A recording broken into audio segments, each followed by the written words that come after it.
Hello everyone, I'm Prosecutor Peter Lucido here from Macomb County. Today's guest is Kim Shinneman, or Kimberly Shinneman.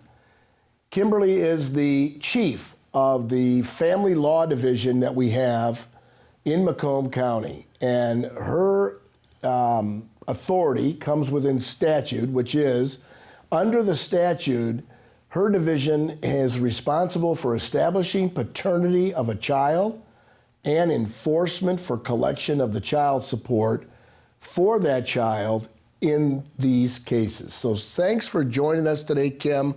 I know you've got a huge department down there that you are the chief of and that you head up, and we're going to be talking about child support today.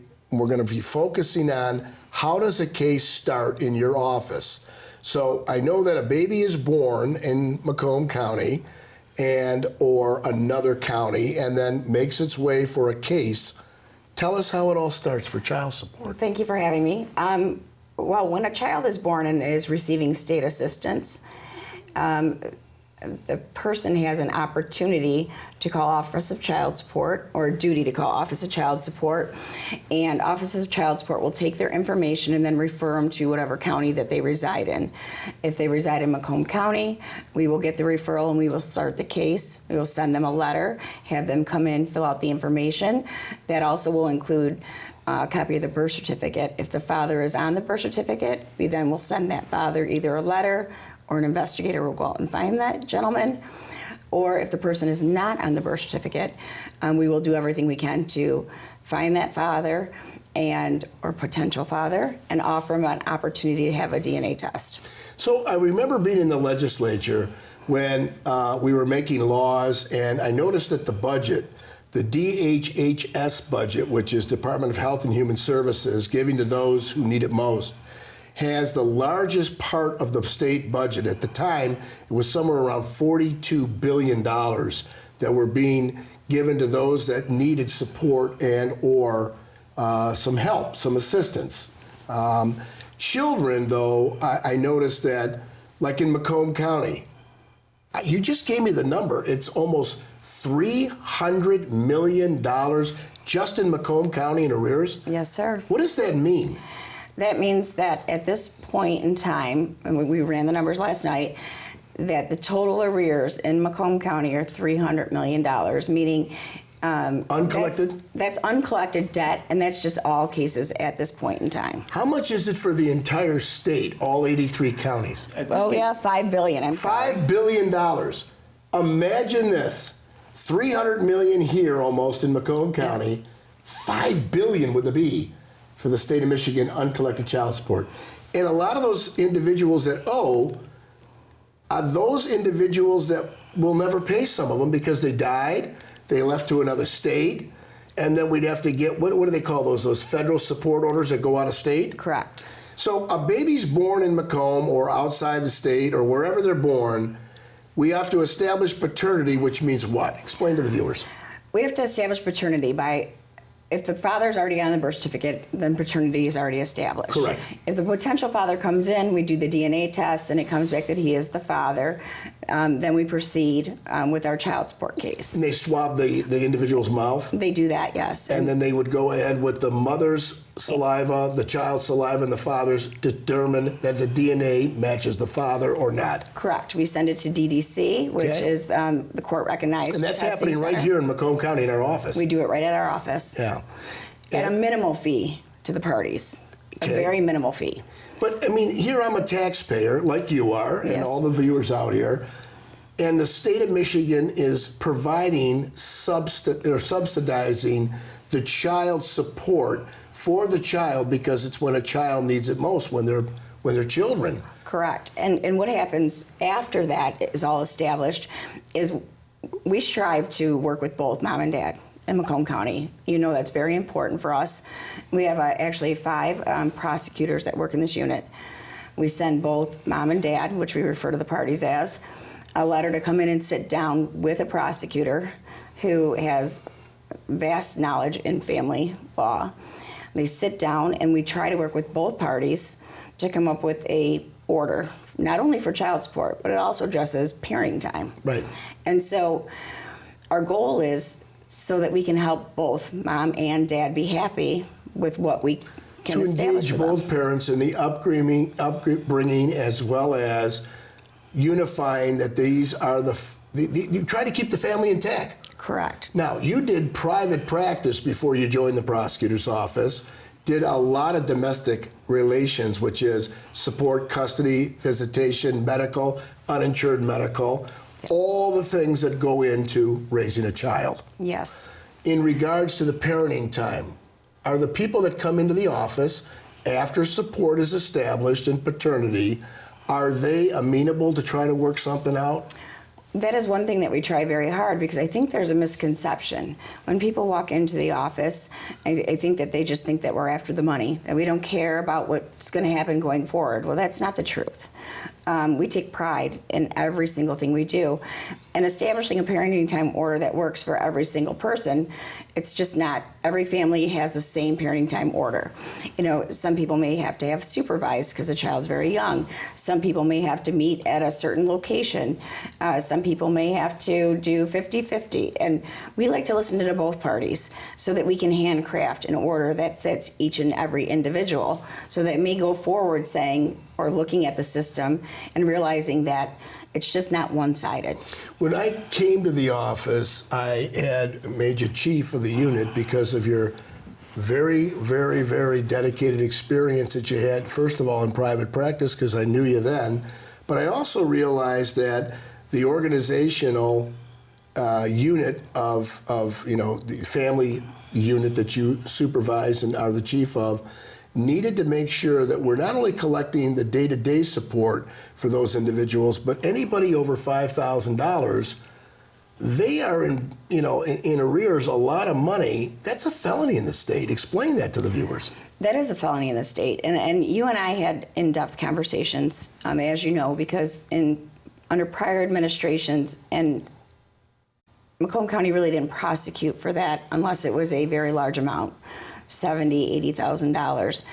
And the conversations in the past that you and I had was, at that point in time, you were in private practice as well.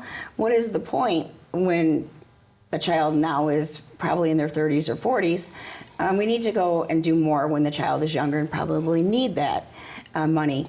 So it is a felony not to pay your support over $5,000. So we set out to establish a program, and our program is unique because we reach out to every single individual that owes over $5,000. Now, it doesn't have to just be over $5,000. It can be $10,000. It can be more than that, obviously. It hasn't paid in 3 months, that has the ability to pay, lives in the state of Michigan. And we attempt to make personal contact to give that person the opportunity to get back on track. Whether that be a payment plan, a lump sum, figuring out why they're not paying, listening to both sides, whether they feel like they have made other payments in different ways. So we do take a lot of time in doing that. So we're not interested in trying to go out and just try to arrest somebody to charge them with a crime. We want the cooperation. We want them to come in, try to get back on track so that we don't have a father being fatherless to a child. Also, that we have compliance. That's really what this is about. Now, when you say we try to get a hold of them by letter, we try to get them on the phone, we try to go ahead any way we can to make the communication said, look, you're behind, let's get you back on track.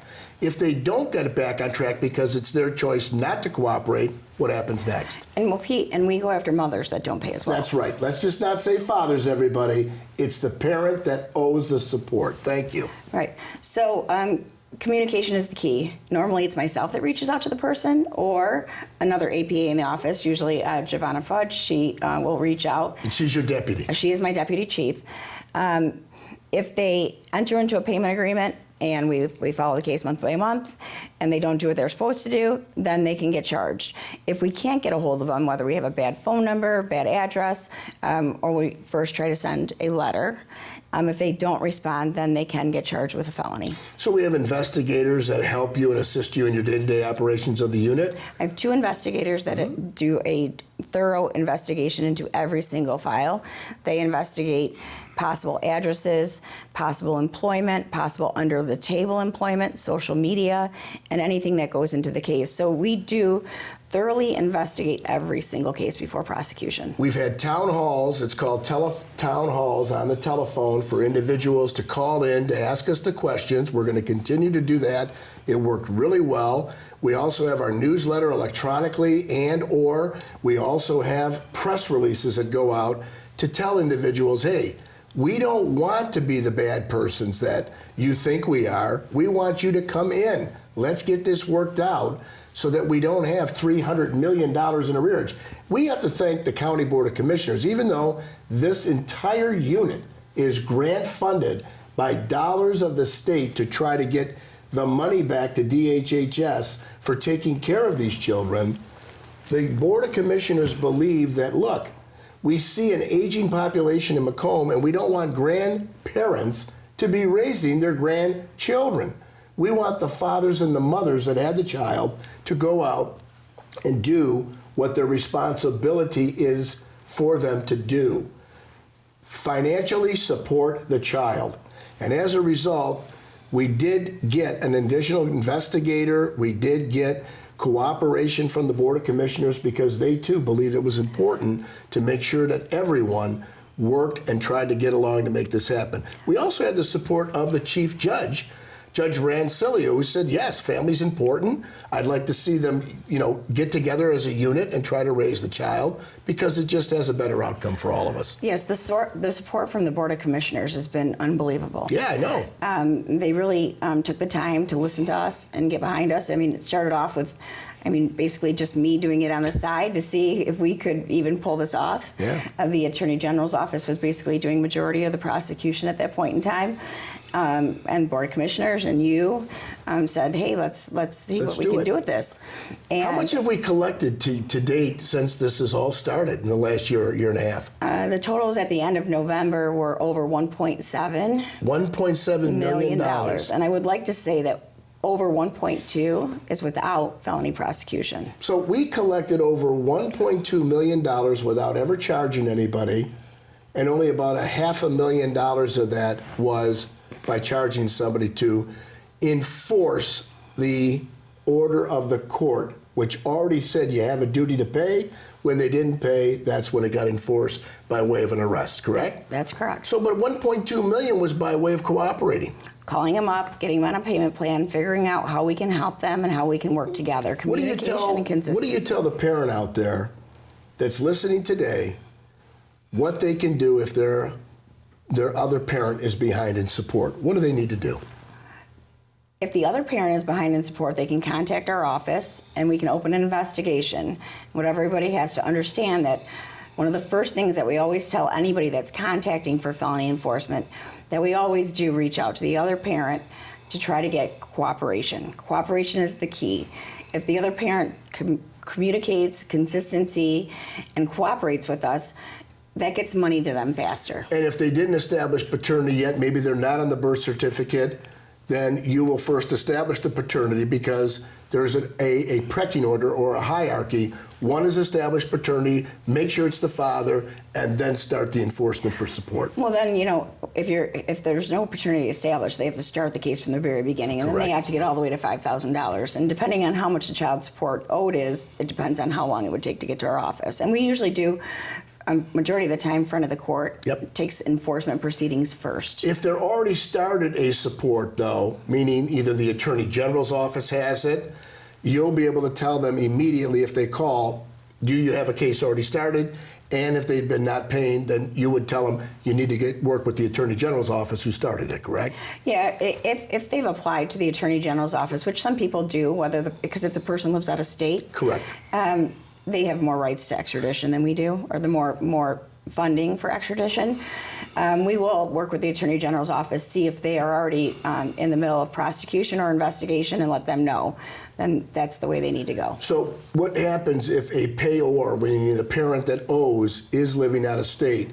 How is that usually handled when either our office or the Attorney General, and like you said, the Attorney General has the money budgeted for extraditions, which bringing the person home to face the consequences of not paying their support, correct? Yes. Whenever we get we call them a custodial parent that calls the office that needs help or wants enforcement, and they fill out the application process, and we determine that the other parent is residing in another state. Myself usually calls them, or Deputy Chief calls them, and we actually walk them through the Attorney General's website, filling out the application and letting them know that the reason why we can't assist them at this time. We have a pamphlet that's out there in the community. It could be found in libraries, it can be found with police departments, that talk about child support, what both parents need to know, and it also has information in it that deals with phone numbers as well as websites as to how to go about making sure that the support is being paid if not paid, or how to start a case. If there is any questions, they can call right there to the office, ask for your unit, which is, you could call it the child support unit, you could call it the family unit, because that's what they do. They do the family court things that are going on. And over there, there's, 5 judges that run the family court? Yes. There's the chief, which is Judge Rancilio, and then there's 4 other individual judges that go ahead. And they handle a multitude of things because they call it the family court. And Pete, I do want to point out one other thing. If you are a person that owes child support, has just kind of gotten behind and doesn't know what to do, or doesn't feel comfortable coming in and think you're going to get arrested or you're going to get in trouble, that's not the way to go about it. You can also call us and say, hey, I would like your help getting back on track. What can I do? Can I enter into a payment arrangement? We are more than willing to help somebody. What's the phone number? Do you know the phone number offhand that they can call? 586-493-4488, and that is to the Felony Non-Support Unit. And I believe they actually will be putting it up on screen so everybody knows it as well. Great.